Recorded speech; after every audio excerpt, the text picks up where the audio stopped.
तो सार्वजनिक ऋण तथा ऋण का विमोचन, ठीक है, रिडेम्पशन कैसे किया जाता है, इस पर आज हम लोग चर्चा करेंगे।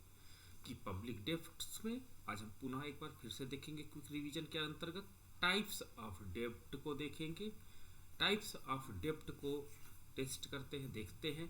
उसके बाद ऋण कैसे चुकाती है गवर्नमेंट, इस पर विशेष चर्चा करेंगे। तो ये दोनों टॉपिक आपके मोस्ट इम्पॉर्टेंट कैटेगरी में आते हैं और इनको आपको याद रखना इम्पॉर्टेंट है। तो ये दोनों आपके टाइप्स ऑफ डेब्ट एंड रिडेम्पशन ऑफ पब्लिक डेब्ट, ये 2 टॉपिक्स बहुत हॉट टॉपिक हैं, इन पर हम लोग बात करते हैं। पहला तो अभी तक आपने देखा कि जो सार्वजनिक ऋण होता है वो सरकार द्वारा, यानी जो आधुनिक सरकारें होती हैं वो संसाधन जुटाने के लिए एक उपाय के रूप में सार्वजनिक ऋण को लेती हैं। सरकार के क्योंकि खर्च लगातार इकोनॉमी में बढ़ते चले जाते हैं, इन खर्चों को पूर्ति के लिए इनको अधिक आय की आवश्यकता होती है और जिन आयों को वो कर के माध्यम से कंप्लीट नहीं कर पाते हैं, जुटा नहीं पाते हैं, उसके लिए अन्य संसाधन यानी डेब्ट के माध्यम से संसाधन को जुटाते हैं और उसके आधार पर इकोनॉमी को ऑपरेट करते हैं। ठीक है, कराधान से राजस्व या आय में बढ़ोतरी एक सीमा से अधिक नहीं हो सकती, क्योंकि एक लिमिट से ज़्यादा अगर हम इकोनॉमी में टैक्स लगाएंगे तो लोगों के बीच में असंतोष उत्पन्न हो जाएगा और ये असंतोष इकोनॉमी के लिए प्रॉब्लम करेगा। तो जब सरकार के लगातार खर्च बढ़ते चले जाते हैं तो उस खर्च को फुलफिल करने के लिए, उस खर्च को कंप्लीट करने के लिए सरकार ऐसा कदम उठाती है कि सरकार इकोनॉमी से डेब्ट लेना चालू करती, चाहे वह इकोनॉमी से ले, चाहे बाहरी सरकार संस्थाओं या लोगों से ले, तो ये तरीका भी वो अपनाती है। जबकि सुरक्षित सीमा से बाहर जाने पर घाटे का वित्त व्यवस्था मुद्रास्फीति को बढ़ाता है, इसलिए हम लोग घाटे की वित्त व्यवस्था का भी प्रयोग नहीं कर सकते हैं। ठीक है, घाटे की वित्त व्यवस्था के अंतर्गत आपने देखा होगा कि जब इकोनॉमी में मनी की आवश्यकता होती है तो हम उतनी मनी को प्रिंट कर लेते हैं, नोट प्रिंट कर लेते हैं और उसके आधार पर इकोनॉमी को ऑपरेट करते हैं। तो वो भी एक लिमिट के बाद नहीं काम कर सकते, यानी घाटे की वित्त व्यवस्था पे नहीं काम कर सकते, कराधान पे नहीं काम कर सकते, केवल और केवल हम लोग वर्क करते हैं डेप्ट पर। यानी इन दोनों की, घाटे की वित्त व्यवस्था और कराधान का एक लिमिटेशंस होते हैं। इन लिमिट के बाद इसको हम इम्प्लीमेंट नहीं करते हैं राजस्व कलेक्ट करने के लिए, इसलिए हम डेप्ट का प्रयोग करते हैं। अतः विकास प्रक्रिया को तेज करने के लिए, क्योंकि हम इकोनॉमिक डेवलपमेंट को तेजी से बढ़ाना चाहते हैं, इसलिए सरकार सार्वजनिक ऋण का सहारा लेना पड़ता है, सरकार को पब्लिक डेप्ट का सहारा लेना पड़ता है और इस पब्लिक डेप्ट के माध्यम से इकोनॉमी को वो ऑपरेट करते हैं। तो सार्वजनिक ऋण वो उधारी है जो सरकार जनता से, बैंकों से तथा अन्य वित्तीय संस्थानों से लेती है। तो सार्वजनिक ऋण एक प्रकार का उधार है। ठीक है, किसके लिए उधार लेती है? सरकार लोगों के वेलफेयर को मैक्सिमम करने के लिए इस प्रकार का उधार लेती है। बात हमने किया सार्वजनिक ऋण का वर्गीकरण के अंतर्गत हमने देखा था निम्न तरीके होते हैं। जैसे पहला हमने आपको साथ डिस्कस किया था आंतरिक तथा बाह्य ऋण। ठीक है, जब सरकार अपने देश के लोगों से ऋण लेती है तो इसे आंतरिक ऋण कहा जाता है। ठीक है, देश के अंदर लोगों से लेती है, संस्थाओं से लेती है, तो इसे आंतरिक ऋण की कैटेगरी में हम रखते हैं। दूसरी ओर जब ऋण बाहर के देशों से, लोगों से, संस्थाओं से, ठीक है, तो इसे हम बाह्य ऋण की कैटेगरी में रखते हैं। सरकार आंतरिक ऋण व्यक्तियों से ले सकती है, व्यवसायिक प्रतिष्ठानों से ले सकती है, ठीक है, वित्तीय संस्थाओं से ले सकती है जो आपके घरेलू देश में स्टेब्लिश है, व्यवसायिक बैंकों से ले सकती है, केंद्रीय बैंक से लेती है। तो इतने आंतरिक ऋण के स्रोत हैं जो देश के अंदर सरकार लेती है। वहीं विदेश से, विदेशी बैंकों से सरकार लोन ले सकती है, विदेशी सरकारों से लोन ले सकती है, ठीक है, अंतर्राष्ट्रीय संस्थाओं से लोन ले सकती है। ठीक है, सरकार बाह्य ऋण लेती है और आंतरिक ऋण के विपरीत बाह्य ऋण के मामले में ऋणी देश के को भौतिक नुकसान नहीं होता है।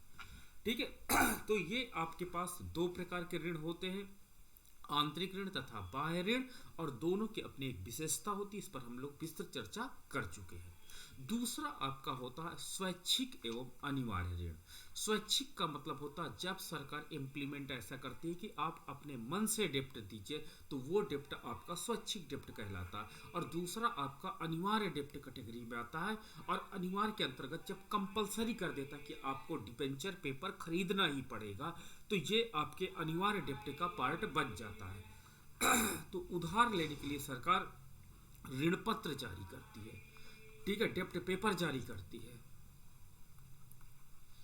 डेप्ट पेपर जारी करती है, जिसको लेना या ना लेना लोगों की इच्छा पर होता है, तब इसे स्वैच्छिक ऋण कहते हैं। अगर आप अपनी इच्छा से इस लोन को लेते हो या नहीं लेते हो। दूसरी ओर सरकार उधारी को जब कानूनी अनिवार्यता के द्वारा लागू करती है, तो इसे अनिवार्य ऋण कहते हैं। यानी जब फोर्सफुली आपसे कहा जाता है कि नहीं, ये डेप्ट पेपर आपको लेना पड़ेगा, तो ये आपका जो डेप्ट पेपर लेने का तरीका होगा, ये अनिवार्य ऋण की कैटेगरी के अंतर्गत आएगा, माना जाएगा। सार्वजनिक ऋण आमतौर पर स्वैच्छिक प्रकृति के होते हैं, ठीक है। स्वैच्छिक प्रकृति का मतलब होता है अपनी इच्छा से, हमारी इच्छा है, हमारे पास पैसे हैं तो हम लेंगे, पैसे नहीं है तो नहीं लेंगे। सरकार अनिवार्य ऋण का सहारा असाधारण परिस्थितियों में लेती है। जब सरकार के साथ कोई प्रॉब्लम आ जाती है, तब सरकार कंपलसरी डेप्ट करती है, और इस प्रकार का डेप्ट के अंतर्गत आप सरकार को मनी की आवश्यकता बहुत ज़्यादा होती है, और इस मनी की आवश्यकता को पूर्ति करने के लिए सरकार इस प्रकार का डेप्ट पेपर जारी करती है, और फोर्सफुली कहती है कि आपको डेप्ट लेना होगा। जैसे युद्ध काल में सरकार को पैसे की बहुत ज़्यादा ज़रूरत होती है, तो वो डेप्ट लेती है। अकाल पड़ जाता है तब डेप्ट पेपर जारी करती है, अनिवार्य डेप्ट पेपर जारी करती है। और जब इकोनॉमी में मनी इन्फ्लेशन बहुत ज़्यादा होता है, तो मनी इन्फ्लेशन के दौरान सरकार कंपलसरी डेप्ट पेपर को खरीदने के लिए फोर्स करती है, डेप्ट पेपर को परचेज करने के लिए फोर्स करती है। और फोर्स करने का मतलब ये होता कि आपको खरीदना पड़ेगा, और खरीदना पड़ेगा, इससे लोगों के हाथ में एम का मान कम हो जाता है, मुद्रा का मान कम हो जाता है, और जब एम का मान कम हो जाता है, तो उसके परिणाम स्वरूप लोगों की डिमांड कम हो जाती है, और जब लोगों की डिमांड कम हो जाएगी, तो उससे इकोनॉमी में प्राइस ऑफ कमोडिटी डिक्लाइन करेगी, और जब प्राइस ऑफ कमोडिटी डिक्लाइन करेगी, तो उससे इकोनॉमी में इन्फ्लेशन का मान कम हो जाएगा। तो इकोनॉमी में यदि मुद्रास्फीति बहुत अधिक मात्रा में है, तो इस मुद्रास्फीति को कंट्रोल करने के लिए, काबू करने के लिए आपको इस प्रकार का इन्फ्लेशन दिखाना, इस प्रकार का जो डेप्ट पेपर होता है वो बेचना अनिवार्य होता है, क्योंकि इससे लोगों की क्रय शक्ति पहले से कम हो जाती है, और जब लोगों की क्रय शक्ति पहले से कम हो जाएगी, तो ये इकोनॉमी के लिए एक अच्छा होता है कि इससे इन्फ्लेशन कंट्रोल में हो जाता है। इसलिए सरकार कंपलसरी डेप्ट पेपर तब इंप्लीमेंट करती है। तो ये विशेष परिस्थितियां होती हैं जहां पर कंपलसरी डेप्ट पेपर लागू किए जाते हैं, बेचे जाते हैं, और तभी हम लोग कार्य कर पाते हैं। अगला आपका है उत्पादक तथा अनुत्पादक ऋण।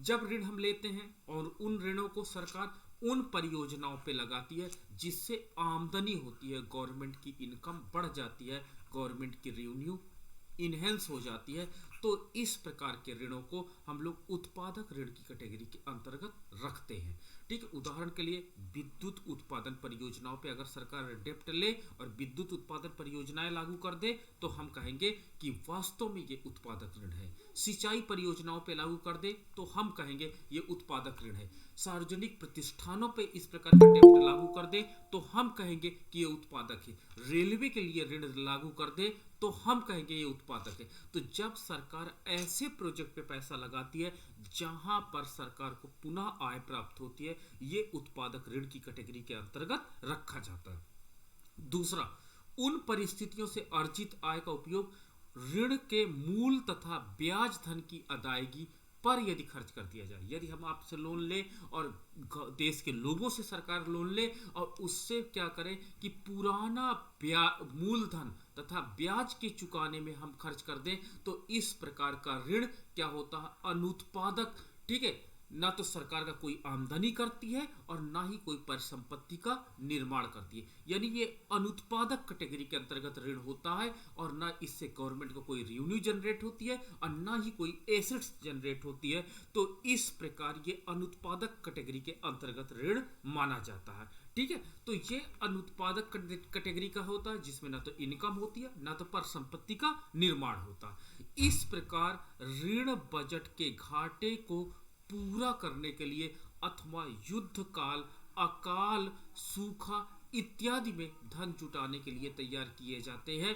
इन दो प्रकार के ऋणों को हिक्स सक्रिय ऋण तथा अनुपयोगी भार डेड वेट ये ऋण भी कहते हैं। डेड वेट का मतलब होता है कि जो ऋण क्या होते हैं, हमारी इकोनॉमी में एक्टिव नहीं होते हैं, पैसिव होते हैं, उन ऋणों को डेड वेट ऋण कहते हैं। किसके द्वारा? प्रोफेसर हिग्स के द्वारा। तो ये एग्जाम में मोस्ट इंपॉर्टेंट कैटेगरी के अंतर्गत आएगा कि डेड वेट या अनुपयोगी भार ऋण किसे कहा जाता है। तो ये पॉइंट आप नोट रखिएगा। तो आपके इकोनॉमी में दो प्रकार के ऋण होते हैं, एक आपका उत्पादक होता है, एक अनुत्पादक। यदि सरकार उत्पादक ऋण का प्रयोग करती है, उत्पादक ऋण लेती है, तो शायद इकोनॉमी के लिए बहुत अच्छी स्थिति हो सकती है। लेकिन अगर सरकार अपने डेप्ट को, अपने घाटे को पूरा करने के लिए ऋण लेती है, तो इस प्रकार का डेप्ट इकोनॉमी के लिए प्रॉब्लम जनरेट करता है, क्योंकि एक और बर्डन आपके ऊपर जनरेट हो जाता है। ठीक है, फिर हमने चर्चा किया था चौथा पॉइंट, निधिक ऋण तथा अनिधिक ऋण, फंडेड तथा नॉन फंडेड डेप्ट की हमने बात की थी। निधिक ऋण दीर्घकालिक होता है, ठीक है, दीर्घकाल के लिए लिया जाता है, ठीक है, जिसकी अदायगी 1 वर्ष के बाद की जाती है। जबकि अनिधिक ऋण अल्पकालिक होता है और इसको आप 1 साल के अंतर्गत ही फुलफिल कर देते हो, कंप्लीट कर देते हो, जिसकी अदायगी 1 वर्ष के भीतर करनी होती है। पहला ऋण स्थायी परिसंपत्तियों का निर्माण करने में सहायक होता है, जबकि दूसरा ऋण बजट को अस्थायी अंतर को, ठीक है, पाटने के लिए किया जाता है। ठीक है, तो बजट जो आपका घाटे का बजट बनाया जाता है, उस घाटे के बजट को फुलफिल करने के लिए दूसरे प्रकार का ऋण लिया जाता है। तो अनिधिक ऋण को प्लवनमान ऋण, ठीक है, प्लवनमान ऋण, ठीक है, फ्लोटिंग डेप्ट के नाम से भी जाना जाता अनिधिक ऋण को। ठीक है, नॉन फंडेड डेप्ट को, ये आपका एक मोस्ट इंपॉर्टेंट पार्ट बन जाता है, इसको याद रखिएगा, प्लवनमान ऋण। ठीक है, और इसमें विनियोग पत्र तथा केंद्रीय बैंक से अर्थोपाय, वे ऑफ मीन्स, अग्रिम प्राप्तियां आदि भी शामिल की जाती हैं। ठीक है, तो ये आपने निधिक ऋण यानी अल्पकालिक तथा दीर्घकालिक ऋणों के विषय में भी, मतलब दीर्घकालिक तथा अल्पकालिक ऋणों के विषय में भी हमने चर्चा की थी, और ये यहाँ पर भी आप शॉर्ट में देख सकते हैं। ठीक है, विमोच्य एवं अविमोच्य यानी रिडीमेबल तथा इरिडीमेबल डेप्ट के विषय में हम जब चर्चा करते हैं, जब हम बात करते हैं, तो सरकार जब पैसा इस वादे के साथ उधार लेती है, ठीक है, एक प्रॉमिस जुड़ा होता है। जब सरकार पैसा लेते वक्त वादा करती है, प्रॉमिस करती है, ठीक है, कि भविष्य में किसी एक निर्दिष्ट तिथि को हम वापस कर देंगे। ठीक है, सपोज दैट हमने आज की डेट पे, सपोज दैट आज आपकी डेट है 10 आपका नवंबर 2021 को कोई डेप्ट लेती है, और आप 10 नवंबर 2025 को अगर कोई मैं ऋण वापस कर दूं, ठीक है, तो देखिए मैंने एक प्रॉमिस किया, मैंने डेप्ट लिया और डेप्ट को एक निश्चित डेट के साथ लिया कि इस डेट तक हम वापस कर देंगे। तो इस प्रकार के ऋण को विमोच्य ऋण की कैटेगरी में रखा जाता है। विमोच्य का मतलब होता है कहता है रिडीमेबल डेप्ट कहलाता। दूसरी ओर जब सरकार पैसा भविष्य में अदा करने का इरादे के बिना लेती है कि भविष्य में पता नहीं कब तक हम वापस कर पाएंगे, तो इस प्रकार के डेप्ट को हम लोग क्या कहते हैं, इरिडीमेबल की कैटेगरी के अंतर्गत रहते हैं। इसे अविमोच्य ऋण की कैटेगरी के अंतर्गत रखा जाता है। ऐसे ऋणों को क्रमशः समापनीय तथा परस्थायी भी कहा जाता है। ये आपका पॉइंट मोस्ट इंपॉर्टेंट कैटेगरी के अंतर्गत आएगा।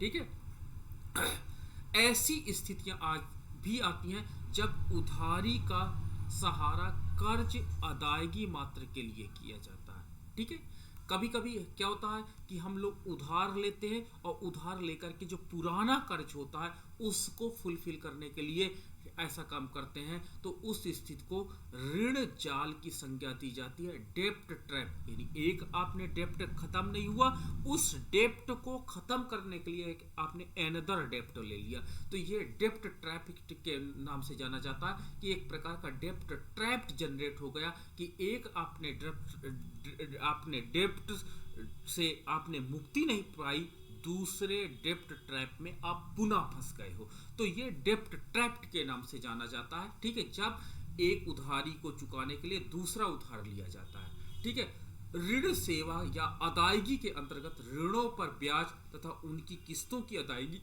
शामिल होती है। ऋण जाल आंतरिक तथा बाह्य दोनों हो सकता है। आप घरेलू बाजार से ऋण ले सकते हैं और बाह्य बाजार से ऋण ले सकते हैं, तो दोनों प्रकार के जो ऋण होते हैं वो डेप्ट ट्रैप के अंतर्गत माने जाते हैं। ठीक है, ये हमने चर्चा किया आपके कुछ बेसिक्स टाइप्स ऑफ डेप्ट के विषय में मैंने बात किया।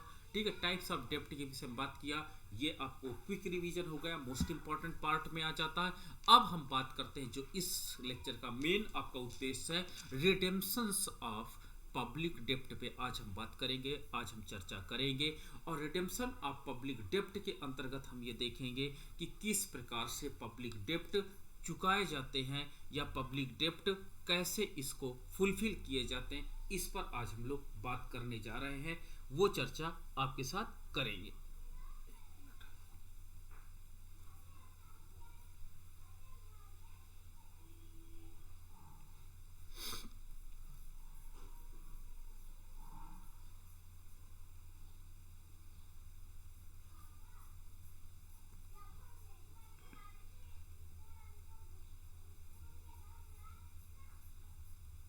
हाँ, तो पब्लिक डेप्ट का रिडेम्पशन पे जब हम बात करते हैं, जब रिडेम्पशन पे हम चर्चा करते हैं, तो इसके अंतर्गत देखते हैं कि जो सार्वजनिक ऋण चुकाने का अर्थ होता है कि कैसे हम रिडेम्पशन करें, विमोचन करें, इससे मुक्ति पाएं, इसके मेथड पे आज हम लोग बात करेंगे, इसके मेथड पे आज हम चर्चा करेंगे। सबसे पहला तरीका होता है वापसी। ठीक है, उस पद्धति में परिपक्व ऋणों की वापसी के लिए सरकार नए बॉन्ड और प्रतिभूतियां जारी करती है। ठीक है, एक मान लीजिए प्रतिभूतियां गवर्नमेंट ने जारी किया, गवर्नमेंट के द्वारा सिक्योरिटी पेपर जारी किया, एक प्रतिभूति का दाम 10,000 रुपए है। ठीक है, और इस पे ब्याज की दर 10% है, तो आपको लगता है कि ये प्रतिभूतियां बड़ी बेनिफिटेड हैं। क्यों? क्योंकि 10% ब्याज पर जो आप प्रतिभूतियां पा रहे हो ये इकोनॉमिकली इंपॉर्टेंट इसलिए हो जाती हैं क्योंकि आपको लगता है कि अगर मैं बैंक में पैसा रखता हूं तो बैंक में इतनी अच्छी प्रतिभूति मुझे नहीं मिलेगी। ठीक है, तो लोग क्या करते हैं, जैसे गवर्नमेंट कोई नए बॉन्ड या नया सिक्योरिटी पेपर लॉन्च करती है तो नए बॉन्ड या नए सिक्योरिटी पेपर को तुरंत लोग दौड़ करके ले लेते हैं। तो क्यों ले लेते हैं? क्योंकि उनको पता है कि इससे मुझे एक अच्छा प्रतिभूति मतलब एक अच्छा अपॉर्चुनिटी मिल रही है ब्याज की, तो इसलिए ये बॉन्ड तुरंत इकोनॉमी में बिक जाते हैं। और तुरंत इकोनॉमी में बिकने का मतलब ये होता है कि इससे सरकार को जो फंड कलेक्ट होता है उस फंड के द्वारा इकोनॉमी में पुराने डेप्ट की अदायगी कर दी जाती है।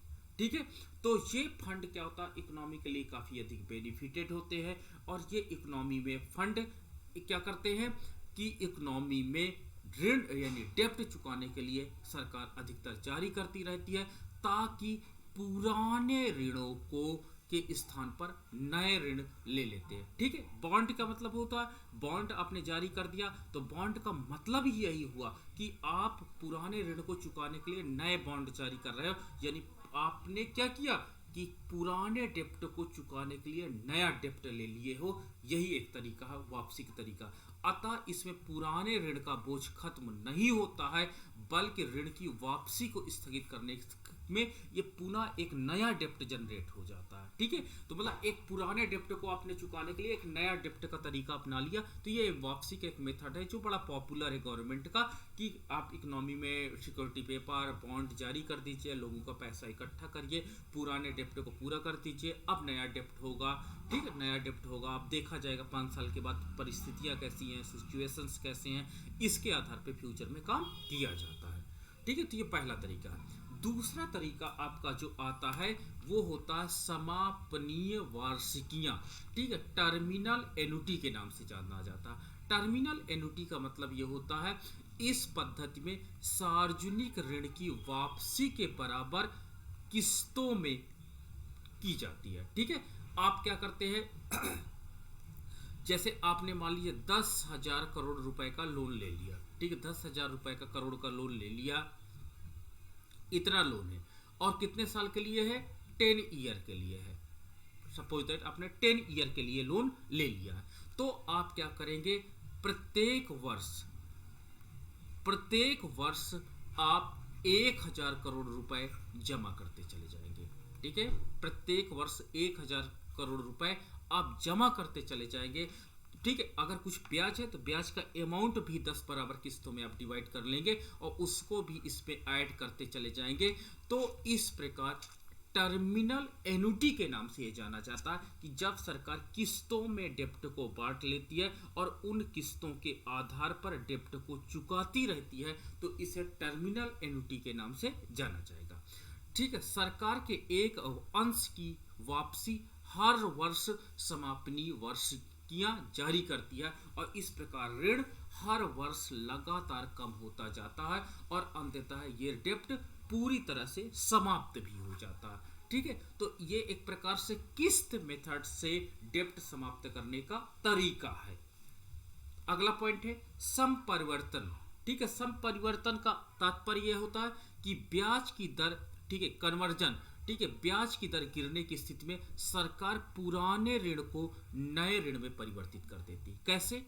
ठीक है, मान लीजिए मैंने इकोनॉमी से, ठीक है, 1999 2000 में सरकार ने क्या किया था, 1,000 करोड़ रुपए का घरेलू बाजार से लोन लिया था और उस पे ब्याज की दर 10% है। अब लोगों के पास पैसा ज्यादा हो गया तो सरकार ने क्या किया, 2020 में और 21 में 1,000 करोड़ रुपए कलेक्ट किया मार्केट से और उसका ब्याज का दर मात्र 8% है, क्योंकि लोगों को अब कम ब्याज दर पर भी लोग पैसा देने को तैयार है। तो सरकार क्या करती है, 1,000 करोड़ रुपए 8% ब्याज पर लेती है और पुराने ऋण को इससे चुका देती है। तो जो 10% का इनका ब्याज पड़ता रहता है अब 8% में कन्वर्ट हो जाएगा। तो ये कन्वर्जेशन कहा जाता। इसके अंतर्गत सरकार ब्याज के भार को क्या कर देती है, कम कर देती है। तो ब्याज के भार को जब कम कर देती है तो इससे इकोनॉमी के लिए काफी बेनिफिटेड हो जाता है कि अब उनको ब्याज का भुगतान कम करना पड़ेगा। तो कन्वर्जेशन के अंतर्गत जैसे जैसे इकोनॉमी बढ़ती चली जाती है, रेट ऑफ इंटरेस्ट का मान लगातार कम होता जाता है एंड रेट ऑफ इंटरेस्ट का मान लगातार कम होता चला जाएगा। तो इससे इकोनॉमी में क्या हो जाएगा, गवर्नमेंट के ऊपर डेप्ट के जो इंटरेस्ट है उसका बर्डन लगातार कम होता चला जाता। तो सरकार नए नए डेप्ट कम ब्याज पर लेकर के इकोनॉमी में पुराने हाई ब्याज वाले डेप्ट को रीपेमेंट करने का तरीका अपनाती है। ठीक है, तो ये संपरिवर्तन के नाम से जाना जाता है। ठीक है, इससे डाल्टन ने आंशिक अस्वीकरण या पार्शियल रिडक्शन की संज्ञा दी है। ये पॉइंट इंपॉर्टेंट आपका है, नोटेबल है। नाउ निक्षेप निधि। निक्षेप निधि इसे कहते हैं सिंकिंग फंड।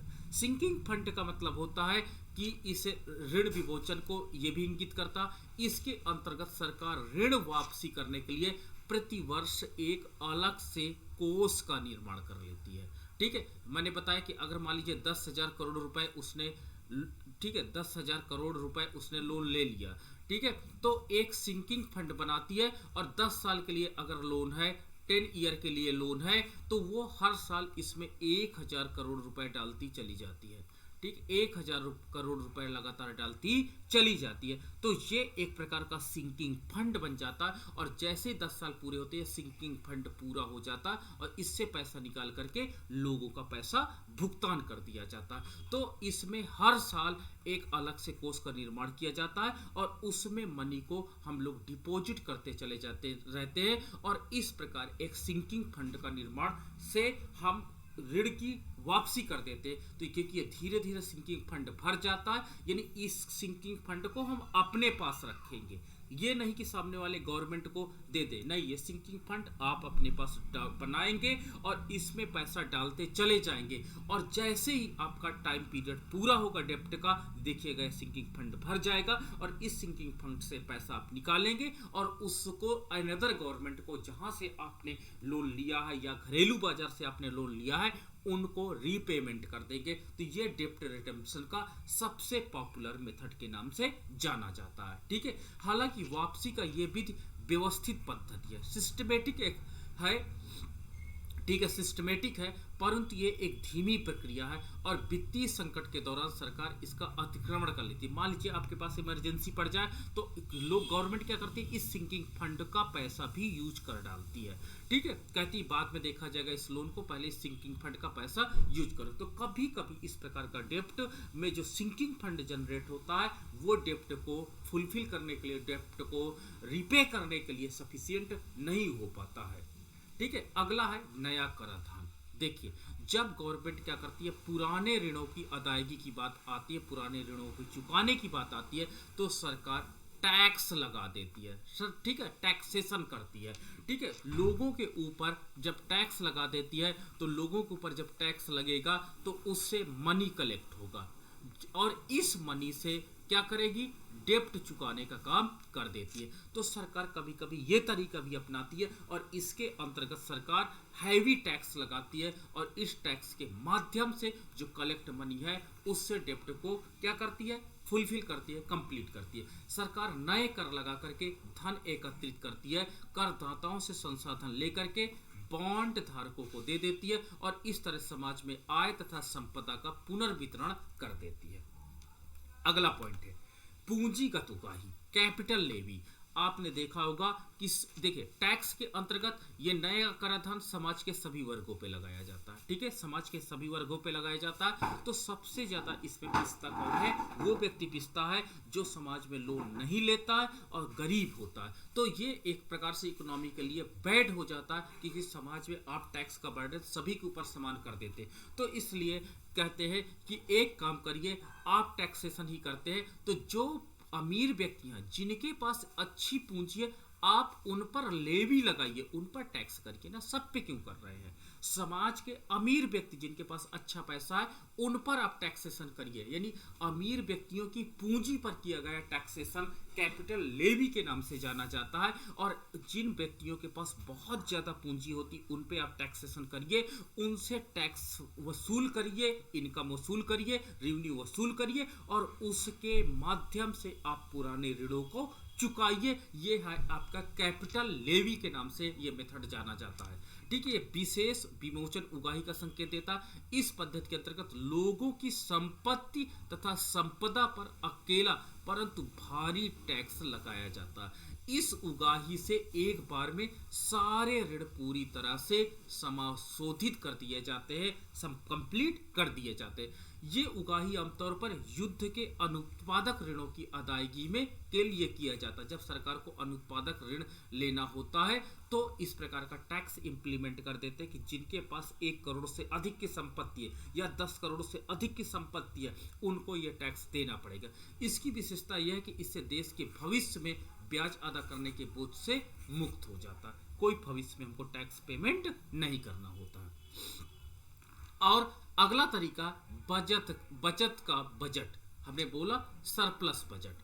सरप्लस बजट का मतलब होता है कि इकोनॉमी में मान लीजिए आपको एक्सपेंडिचर कितना करना है, 10,000 करोड़ रुपए करना है। ठीक है, 10,000 करोड़ रुपए करना है, और आपकी इनकम कितनी है, इनकम मान लीजिए 12,000 करोड़ रुपए है। तो जब इकोनॉमी में आपकी इनकम अधिक हो तो आप इकोनॉमी में मत खर्च करिए ज्यादा, तो 2,000 करोड़ रुपए आपको बच जाएंगे, और इस 2,000 करोड़ रुपए से जो सालाना बचते हैं इससे आप ब्याज की अदायगी कर दीजिए। तो इस प्रकार इनकम का मान ज्यादा रखिए, एक्सपेंडिचर का मान कम रखिए, अर्थात सरप्लस बजट बनाने की बात करिए। और जब सरप्लस बजट बनेगा तो सरप्लस बजट इकोनॉमी में डेप्ट को कम करने में काफी अधिक मददगार साबित होगा। तो ये काम आप अपना सकते हैं। अगला पॉइंट है बचत का बजट 2 तरह का होता है। पहला, या इकोनॉमी में आप जानते हो कि बजट के अंतर्गत टैक्स लगाया जाता है, तो लोगों के ऊपर या तो टैक्सेशन ज़्यादा कर दो तो बजट बन जाएगा, या सरकारी खर्चों में कमी कर दो तो भी, एक्सपेंडिचर का मान कम कर दो तो भी आपको बजट बन जाएगा, और इसके माध्यम से इकोनॉमी में आप क्या हो सकते हैं, डेप्ट को कंप्लीट कर सकते हैं। ठीक है, अगला मेथड है अधिशेष भुगतान संतुलन। अधिशेष भुगतान संतुलन के अंतर्गत सरकार क्या करती है, बाह्य ऋणों की अदायगी के लिए जब हम कोई डेप्ट बाहर से लेते हैं तो अधिशेष भुगतान संतुलन की आवश्यकता जरूरत होती है, अर्थात आपको इकोनॉमी में एक्सपोर्ट को बढ़ाना होगा और इकोनॉमी में इंपोर्ट को घटाना होगा। एक्सपोर्ट को बढ़ाना होगा, इंपोर्ट को घटाना होगा, और करके सरकार को आवश्यक विदेशी मुद्रा संचित करनी चाहिए। ठीक है, तो इकोनॉमी में हमको एक्सपोर्ट का मान किसी तरह से बढ़ाने के लिए प्रयासरत रहना चाहिए, और इकोनॉमी में इंपोर्ट का मान कम करने का प्रयास करना चाहिए। इससे बैलेंस ऑफ पेमेंट आपका बढ़ेगा, विदेशी मुद्रा आपके पास कलेक्ट होगी, और इस विदेशी मुद्रा से आप डेप्ट को कंप्लीट कर सकते हैं। लेकिन ये बाहरी डेप्ट को कंप्लीट करने के लिए अधिशेष भुगतान संतुलन का प्रयोग किया जाता है। ये पॉइंट आपको नोटेबल है। ठीक है, अगला पॉइंट है 9th, ठीक है, मुद्रा विस्तार के द्वारा हमने बोला था न्यू करेंसी को आप प्रिंट कर लीजिए, न्यू करेंसी को आप प्रिंट कर लीजिए। प्रोफेसर कीन्स ने कहा था ना कि न्यू करेंसी को आप प्रिंट कर लीजिए और इकोनॉमी में उससे डेप्ट को फुलफिल कर दीजिए। ठीक है, लेकिन इससे मुद्रास्फीति हो जाएगी। ठीक है, तो मुद्रास्फीति हो जाएगी, और जर्मनी ने इसका प्रथम प्रयोग प्रथम विश्व युद्ध में किया था, और उसमें मुद्रा विस्तार के द्वारा क्या हुआ था, सरकार ऋणों का भुगतान करने का तरीका अपनाती है। ये आंतरिक ऋणों को चुकाने के लिए बहुत अच्छा मेथड है। लोगों का पैसा जो घरेलू देश में रहते हैं, आप नई नोट करेंसी छापिए और उससे उन ऋणों का भुगतान कर दीजिए, तो ये आपका एक अच्छा तरीका माना जा सकता है। लेकिन आपका आंतरिक डेप्ट के भुगतान के लिए ही इसका प्रयोग किया जाता है। अगला पॉइंट है अस्वीकरण। अस्वीकरण का मतलब होता है कि ये देखिए तरीका होता है जब सरकार आपको ना तो ब्याज वापस करे ना तो मूलधन वापस करे, यानी जब सरकार आपको ब्याज धन तथा मूलधन दोनों को अदा करने से इनकार कर दे तो ये भी तरीका होता। लेकिन ये तरीका विवादास्पद है, इससे दो देशों के मध्य झगड़े हो जाते हैं। ठीक है, अगर आप देश के लोगों का पैसा नहीं चुकाते हो तो लोगों में असंतोष हो जाता है और आपके गवर्नमेंट के ऊपर इम्ब्लेम्ड होने लगता है। तो ये अस्वीकरण का मेथड पहले के जमाने में काम करता था, वर्तमान में इस प्रकार को स्वीकार नहीं किया जाता है। 1917 में सोवियत संघ ने अपने तमाम आंतरिक तथा बाह्य ऋणों को अदा करने से इनकार कर दिया था।